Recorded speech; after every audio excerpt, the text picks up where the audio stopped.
Yep, I do. What? No, the story of you. Yeah. Tell the story of how you met Judy. How I met Judy. Oh my, we've been in Caruthersville, and that's a long way off. What? Let's see. Where you met Judy? Was it the Benton Library? Y'all were both going to a workshop. Isn't that right? Well, now not right? Let me gel this thing a little bit. You're getting too many historical dates involved here. It takes me a little time to shift gears.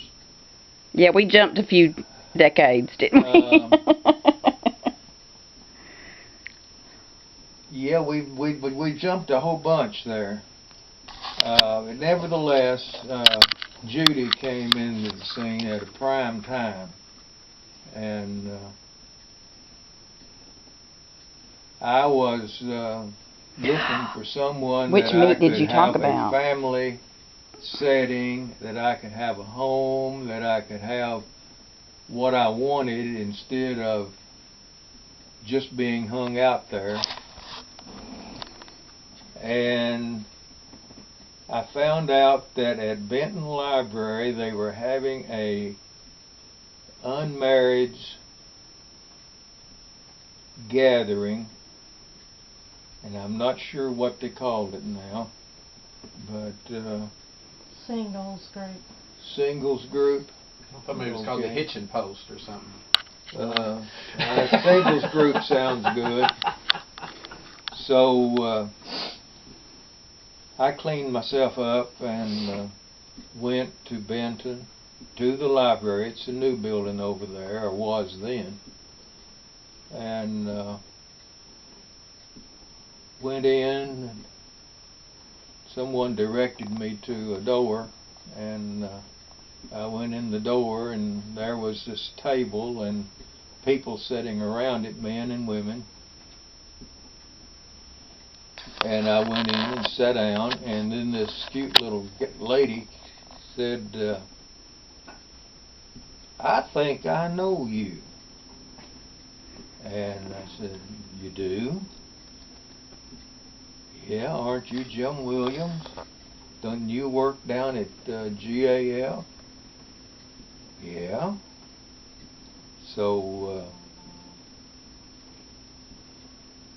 she convinced me that she knew me, and I've asked her who she was, and she was Judy Sanders, and she had worked at GAF, and I had recognized her because when I had seen her at work, her hair was down here by her butt, you know, and there in that library, she had this short curly hair, and she was pretty, but it's very different in outward appearances. But she was just as sweet and nice to talk to as she had ever been. So you remember talking to her before? I had spoken to her when she was working at the front door of the telephone operator and front office. Meet her in the hall. Hi, how are you? Okay. Tommy was the one that talked to me. Tommy talks to everybody, apparently. My brother loves to talk. I could remember one time Wilma brought you 3 children down to the lobby of the plant. He was all dressed up, and he came out from the lab and met y'all in the lobby. And I thought, gave him a check. So cute. That cute little kid. The funny thing was, I don't know if you knew this or not, but Donna Davis and I were high school buddies. Mm-hmm. And I spent many nights next door to y'all. No, I'd never heard this one. Yeah, kind of run around together there for several years, and been to her birthday parties and spaghetti suppers, and I went with Skippy and Bernadette on their first date. Now they live right next to the Davises. Dennis live right next to us. So who all were the Davises? Donna and Skippy and somebody else, and Sharon were the neighbors, and they were older than Sue Lynn and Cindy, because some of those Davises babysat for us.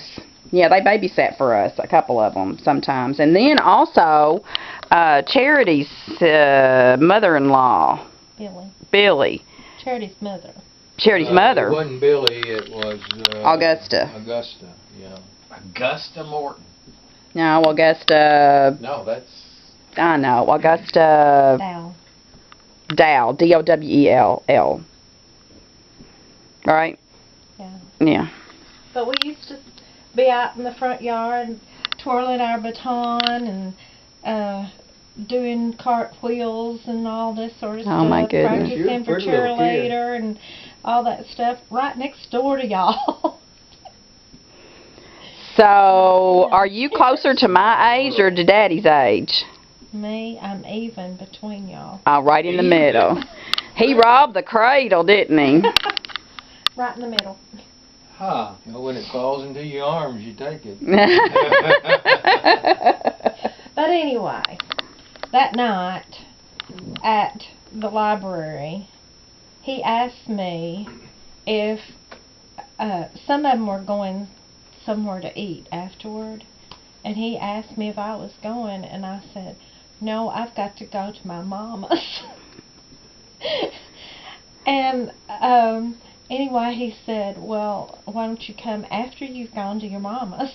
Well, I don't know how long he waited for me, but I went to my mama's, and she had something for me to try. She was making me a garment. I waited about 30 minutes. Yeah, and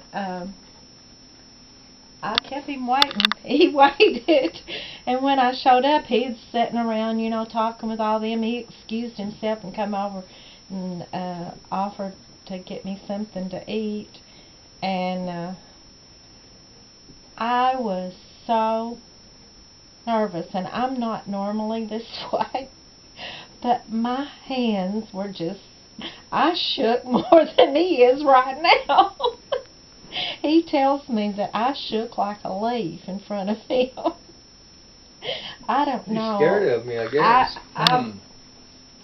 I don't know. I think I didn't know whether I was ready for a relationship or not, because I'd really been hurt, and I hadn't dated anybody else, and I just was very standoffish. But anyway, we became friends after that. And the rest is history. So y'all been married how long now? 29 years. 28. Isn't it? 28 years, January the 1st, which is 2 days from now. Okay. Okay. 28, so you were married in 85. So we dated 2 years. 86, January 1st, 86, and we dated 2 years before that. So, we didn't rush into anything. I wasn't sure I was ready. I'd had enough problems. I wasn't in a hurry this time. And I had kids, which was a load. How old were the kids when you all married? 9 and 11 and 16 or something like that. Charlie was, gosh, you're asking me. 86. Brian was born what year? 74. 74. So he was 12. So he was not 12 yet, but he Well, was, see, he was when 11. we started, Steve it was 2 was years 12. earlier than that. Okay. And Charla was, gosh, when we married. And we started in June, and his birthday was in June, latter part of it. Charla was 18? Was Charla 18? No, when we got married. No, that's not. What year's Charla born? 67. She's 19. Well, she was 18. She would have been She was 19. 18. Yeah.